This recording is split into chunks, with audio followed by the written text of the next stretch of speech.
General साहब ने अपनी मुलाकात में मुझे बताया कि भाई प्रशांत जी, मैं तो बिहार में आपके नंद सुराज के प्रयास से प्रभावित होकर बिहार में सेवा करने आया।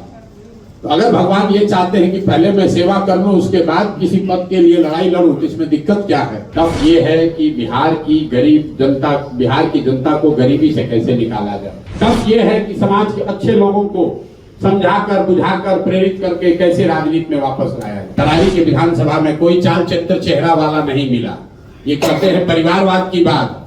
कौन चुनाव लड़ रहा है भाजपा से? नाम बताइए। चाहे प्रोफेसर खिलाफत हुसैन लड़े या अमजद साहब लड़े, ये दोनों हमारे रिश्तेदार नहीं है। दोनों के पिताजी, इनके परिवार में कोई विधायक नहीं है। ये अपने दम पर वहां की जनता के बीच में इन लोगों ने पहचान बनाई है।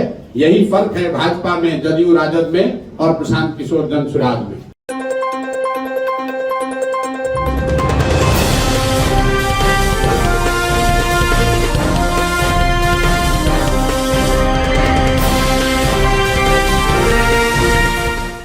नमस्कार, शाहबाद समाचार देख रहे हैं आप और मैं आपके साथ अमन कुमार। तरारी उपचुनाव को लेकर चारों तरफ जो पार्टियां हैं वो पूरे दमखम से लगी हुई है। वहीं जन सुराज की ओर से भी अपने प्रत्याशी का नाम आज घोषणा आरा के एक स्थानीय होटल में किया गया है। आपको बता दें कि तरारी विधानसभा उपचुनाव को लेकर किरण सिंह वहां से जन सुराज की उम्मीदवार होंगी और इस बार चुनावी मैदान में उतरेंगे। उसी को लेकर आज आरा पहुंचे प्रशांत किशोर ने क्या कुछ कहा है, पहले वो आप सुनिए।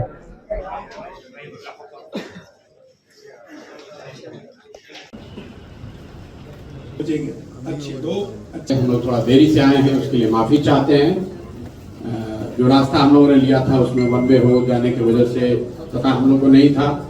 15-20 मिनट हम लोग जाम में फंस गए। तो सबसे पहले मैं माफी चाहता हूं अध्यक्ष जी की अनुमति से, जो इन्होंने घोषणा की है, फिर से मैं उसको दोहरा देता हूं। 2 क्षेत्रों में, गया के बेलागंज और भोजपुर के तरारी क्षेत्र में जो जन सुराज के घोषित उम्मीदवार रहे हैं वो अलग अलग परिस्थितियों के वजह से बदले गए हैं। भोजपुर के तरारी में, जैसा कि आप जानते हैं, lieutenant general vice chief of army Shri Krishna Singh की जगह अब किरण जी जन सुराज की उम्मीदवार होंगी। उसी तरह बेलागंज में प्रोफेसर खिलाफत हुसैन की जगह अब अमजद साहब जन सुराज के उम्मीदवार होंगे।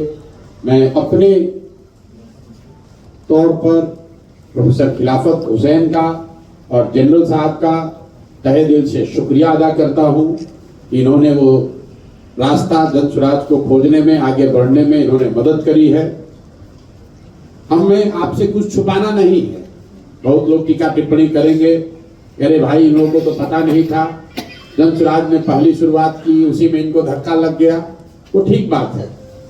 हम लोग नए हैं, नया प्रयास है, उसमें 1-2 स्टेप गलत हो सकता है, लेकिन हम लोग की ईमानदारी में, हमारे प्रयास की शुद्धता में कहीं कोई कमी नहीं दिखेगी। जिनको उम्मीदवार बनाया गया, अगर वो नहीं बन पा रहे हैं, वो भी आपके सामने बैठे थे। हम ये नहीं कह रहे हैं कि उनको किसी ने घेर कर हटा दिया, लेकिन ये जरूर हमने कहा भगवा प्रेस कॉन्फ्रेंस में कि जो व्यवस्था है वो प्रो इनकम्बेंट है। जो पहले से स्थापित दल हैं उनके लिए चुनाव लड़ना आसान है, नए लोगों का आकर चुनाव लड़ना बहुत मुश्किल है। आप देखिए, जनरल साहब से बड़ा इसका कोई उदाहरण नहीं हो सकता। ये करत के रहने वाले हैं, बिहार के सबसे काबिल बेटों में इनकी गणना होनी चाहिए। ये व्यक्ति बिहार का सियाचिन में सेना को लीड कर सकता है, देश में सेना को रिप्रेजेंट कर सकता है, लेकिन तरारी में चुनाव नहीं लड़ सकता है, अपने घर में चुनाव नहीं लड़ सकता है। क्यों?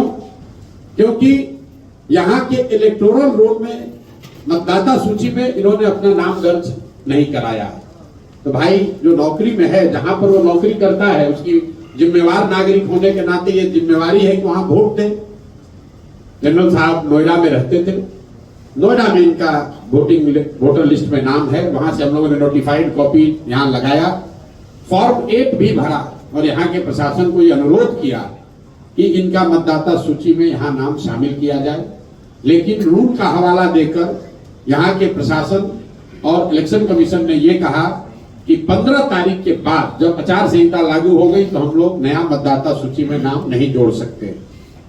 हम लोगों ने अपनी ओर से सारी कानूनी सलाह ली, जितने यहाँ कानूनविद हैं यहाँ पर सुप्रीम कोर्ट में हर जगह बात की, कोई रास्ता नहीं मिला तो हम लोगों ने जनरल साहब से अनुरोध किया। अब हमारे पास एक ही विकल्प जन स्वराज के पास था, या तो हम लोग इसको राजनीतिक मुद्दा बनाते या फिर नेगेटिव सोच से हटकर एक पॉजिटिव प्रयास के लिए शुरुआत करें। जनरल साहब ने अपनी मुलाकात में मुझे बताया कि भाई प्रशांत जी, मैं तो बिहार में आपके जन स्वराज के प्रयास से प्रभावित होकर बिहार में सेवा करने आया, तो अगर भगवान ये चाहते हैं कि पहले मैं सेवा कर लूं उसके बाद किसी पद के लिए लड़ाई लड़ूं तो इसमें दिक्कत क्या है। पहले से जो आपके 4-5 साथी, मेरे जुड़ने से पहले जो लोग तरारी में उम्मीदवारी के दावेदार थे, उनमें से किसी एक व्यक्ति को चुन लिया जाए। जैसा कि आपको मैंने पहले प्रेस कॉन्फ्रेंस में बताया था, घनश्याम राय जी उसमें एक प्रबल दावेदार रहे हैं, किरण जी भी एक प्रबल दावेदार रही हैं, यहाँ पर हमारे गढ़हनी के मुखिया जी हैं, वो भी एक दावेदार रहे हैं। इन सब के बीच सब लोग हम लोग साथ में बैठे और कुछ साथियों की मदद से सबने मिलकर तय किया। हम पिछले 2 दिन से यहाँ हैं तरारी में, और सबने मिलकर ये फैसला किया कि किरण जी को यहाँ पर इनके सेवा, इनके क्षेत्र में किए गए प्रयास के आधार पर जन स्वराज का उम्मीदवार बनाया जाए। तो मैं इनको अपने दिल से और अपनी तरफ से व्यक्तिगत तौर पर और जन स्वराज परिवार की तरफ से शुभकामना देता हूं।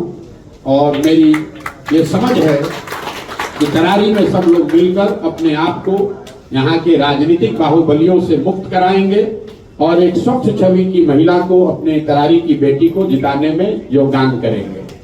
दूसरा जो क्षेत्र है बेलागंज का, ये भी नोटोरियस क्षेत्र है।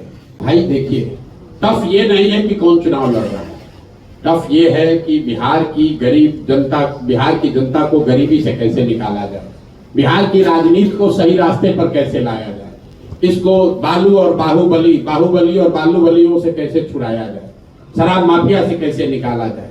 टफ ये है कि समाज के अच्छे लोगों को समझाकर, बुझाकर, प्रेरित करके कैसे राजनीति में वापस लाया जाए।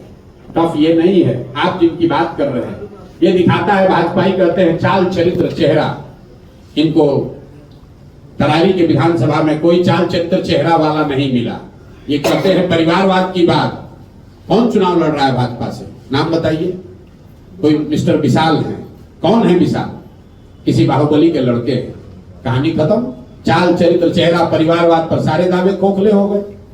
चाहे जनरल साहब चुनाव लड़ते, घनश्याम जी लड़ते या किरण जी लड़ते, इसमें से कोई किसी विधायक बालूबली का बेटा नहीं है। ये कोई प्रशांत किशोर का रिश्तेदार नहीं है। ये सब तरारी के लिए काम करने वाले लोग हैं, तरारी के लोग हैं, यहाँ जमीन के लोग हैं। चाहे प्रोफेसर खिलाफत हुसैन लड़े या अमजद साहब लड़े, ये दोनों हमारे रिश्तेदार नहीं है। दोनों के पिताजी, इनके परिवार में कोई विधायक नहीं है। ये अपने दम पर वहां की जनता के बीच में इन लोगों ने पहचान बनाई है। यही फर्क है भाजपा में, जदयू राजद में और प्रशांत किशोर जन स्वराज में। उनके यहाँ पहले से पता है कौन लड़ रहा है। राजद को देखिए, रामगढ़ से कौन चुनाव लड़ रहा है? जगदानंद के लड़के लड़ रहे हैं। यहां से कौन चुनाव लड़ रहा है? यहां से तो राजद लड़ नहीं रहा है। बेलागंज से कौन लड़ रहा है? सुरेंद्र यादव के लड़के लड़ रहे हैं। और इमामगंज से कौन लड़ रहा है? मांझी जी की बहू लड़ रही है। यहाँ तो सबका बेटा और बहू ही लड़ रहे हैं। किसी को नया आदमी नहीं मिला है। जन स्वराज ने जो वादा किया है कि हम आपके क्षेत्र के किसी न किसी काबिल व्यक्ति को चुनाव लड़ाएंगे, उसके पास पैसा कितना है, उसके पास बाहुबल कितना है, उसके पास संगठन कितना है, उसकी जाति की संख्या कितनी है, इसका कोई महत्व नहीं है। जो चारों उम्मीदवार जन स्वराज के फाइनली तय कर दिए गए हैं, तरारी से किरण सिंह, बेलागंज से अमजद साहब, इमामगंज से जितेंद्र पासवान और रामगढ़ से सुशील कुशवाहा।